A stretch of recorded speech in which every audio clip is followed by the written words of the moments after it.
عليكم. السلام عليكم. وعليكم السلام ورحمة الله وبركاته. من فضلك عايزة أسأل حضرتك سؤال. اتفضلي يا فندم. دلوقتي أنا عندي السكر بيقع من جسمي. يعني ايه السكر بيقع من جسمك؟ انخفاض انخفاض. السكر. أنا ما عنديش السكر أصلا، بس بينخفض من جسمي يعني. أي. كل 3 ساعات لازم آكل حاجة بسرعة بترعش. اي يا فندم. فلازم نظام غذائي ليا وكده. وبعدين أنا مليانة، أنا 72 كيلو وعندي منطقة البطن، عندي كرش يعني. اي يا فندم. فعايزه برضو نظام ليا ان اللي بيها ان برضو ما تمليش قوي برضو في رمضان وكده ان شاء الله. طيب تابعي حضرتك نفس الرجيم اللي احنا بنقوله ده، هيساعدك جدا، وخاصه ان في حلويات كتيره زي ما انت شايفه، وفي ايس كريم وفي كل حاجه. ولكن انا انصح حضرتك ان انت تتابعي مع دكتور غدد، لان لازم اظبط موضوع ان السكر بيقع منك او بيقل مستواه زي ما انت بتقولي. فمهم قوي متابعه مع دكتور غدد، لان لازم في هرمون معين عايز يتظبط شويه معانا بحيث ان السكر بتاعنا يبقى طبيعي. اتمنى ان انت تنقلي الرجيم بتاعنا اللي احنا بنتكلم فيه. احنا وصلنا على اليوم الرابع. السحور بتاعنا فاكهه من المسموح، اي كميه من الفاكهه المسموحه اللي احنا اتكلمنا عليها قبل كده، باي كميه، مش هنتكلم على الكميه في السحور في اليوم الرابع. نيجي لليوم الخامس بتاعنا. بالنسبه للفطار، مكرونه مسلوقه بالصلصه، نحط عليها صلصه، ولكن ما تتعملش اللي هي المسبكه، تبقى صلصه عاديه خفيفه جدا. مكرونه مسلوقه مع الصلصه، برضو الكميه مش هنتكلم فيها، يعني طبق يكفينا، طبق كبير مش صغير، زائد كميه سلطه كبيره، زائد طبق سلطه كبير. ده اليوم الخامس. بعد 3 ساعات هناخد فواكه او عصير. بعد 3 ساعات هناخد فواكه من المسموحة، ثمرتين من الفاكهة، أو عصير زي قمر الدين اللي هو كوباية صغيرة من عصير قمر الدين، أو أي عصير فريش من غير سكر، مفيش مشكلة إن احنا ناخد منه كوباية كبيرة. بالنسبة للسحور بتاعنا هناخد ربع رغيف بلدي. احنا أول مرة ناخد ربع رغيف بلدي في السحور، كنا قبل كده كل مرة نص رغيف، لا المرة دي ربع رغيف بلدي، زائد قطعة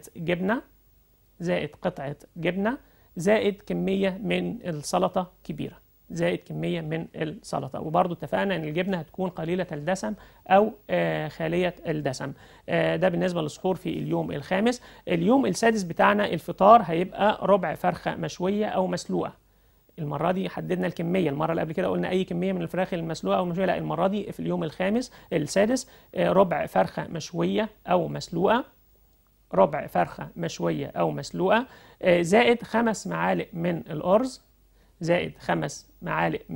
الأرز، زائد خضار، وبرضه اتفقنا الخضار هيكون ني في ني، زائد كمية كبيرة من السلطة بتاعتنا،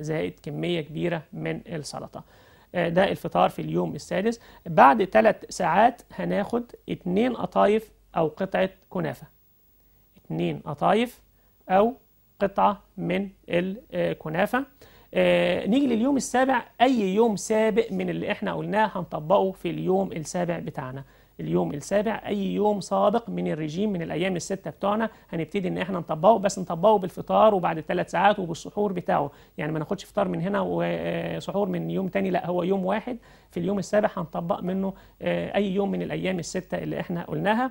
هنيجي على اليوم الثامن، هنوزن نشوف أخبارنا إيه. إن شاء الله هنلاقي إن احنا نازلين من كيلو إلى 2 كيلو، وهنراعي إن احنا اليوم الثامن هيكون فري. اليوم الفري في رمضان مهم، ما هوش ممنوع، ولكن مهم قوي ان انا اراعي شويه ان انا ما افتحش فيه قوي، يعني الكميه نقلل شويه ما نزودهاش.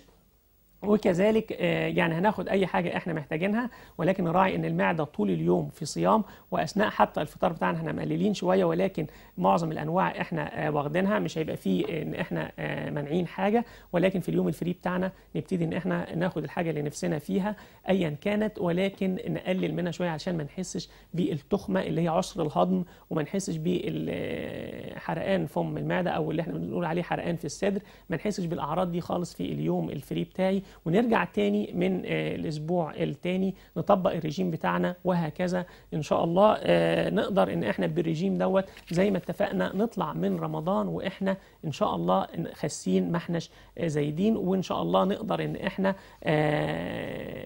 ما نحافظش فقط على وزننا، لا ننزل كمان عن الوزن المطلوب بتاعنا. مهم جدا الرياضة في رمضان، هتكلم عنها بسرعة شوية. الرياضة في رمضان معانا هتكون مهمة جدا بالنسبة للتخسيس، ولكن التوقيت بتاعها مهم قوي. التوقيت بتاعها هيكون نص ساعة قبل الفطار بساعة ونص، يعني قبل الفطار بساعة ونص هعمل نص ساعة رياضة أو بعد الإفطار ب3 ساعات اللي هو بعد صلاة التراويح لمدة ساعة. يبقى احنا هنختار نص ساعة قبل الفطار بساعة ونص، أو إن إحنا هناخد بعد الإفطار ب3 ساعات، يعني بعد صلاة القيام بعد صلاة التراويح لمدة ساعة مشي أو أي رياضة. دي هتظبط لي قوي مستوى السكر في الدم، وهتخلي الجسم ياخد الدهون المختزنة في الكبد والدهون المختزنة تحت الجلد والدهون المختزنة في الخلايا، يدخلها لي في التمثيل الغذائي بتاعي، بحيث إن ما يبقاش في دهون مختزنة، لأن الجسم لازم هيعوز طاقة في اللحظة ديت. السكر بتاعنا منخفض في آخر الصيام بتاعي، فهيضطر يدور على مصدر للطاقة، مش هيلاقي مصدر للطاقة قدامه غير الدهون المختزنة في الكبد أو السكريات المختزنة في الكبد أو الدهون المختزنة تحت الجلد. فنبتدي نستفيد قوي من النقطة ديت. أما بعد صلاة التراويح، فايدة الرياضة لو عملناها بعد صلاة التراويح إن كل السعرات الحرارية الزائدة اللي احنا أخدناها في الفطار مش هتتخزن على هيئة دهون، الجسم هياخدها ويحرقها في موضوع الرياضة بتاعنا. أتمنى إن احنا نكون نقلنا مع بعض الرجيم بتاعنا، وأتمنى إن احنا نقدر إن احنا نطبقه، وإحنا مع بعض إن شاء الله نتابع وزننا، وباتصالاتكم نقدر نوصل إن شاء الله للي أنتم عايزينه. ناخد الاتصال اللي معانا. السلام عليكم. الاتصال قطع للأسف. السلام عليكم ورحمة الله. لا فاصل.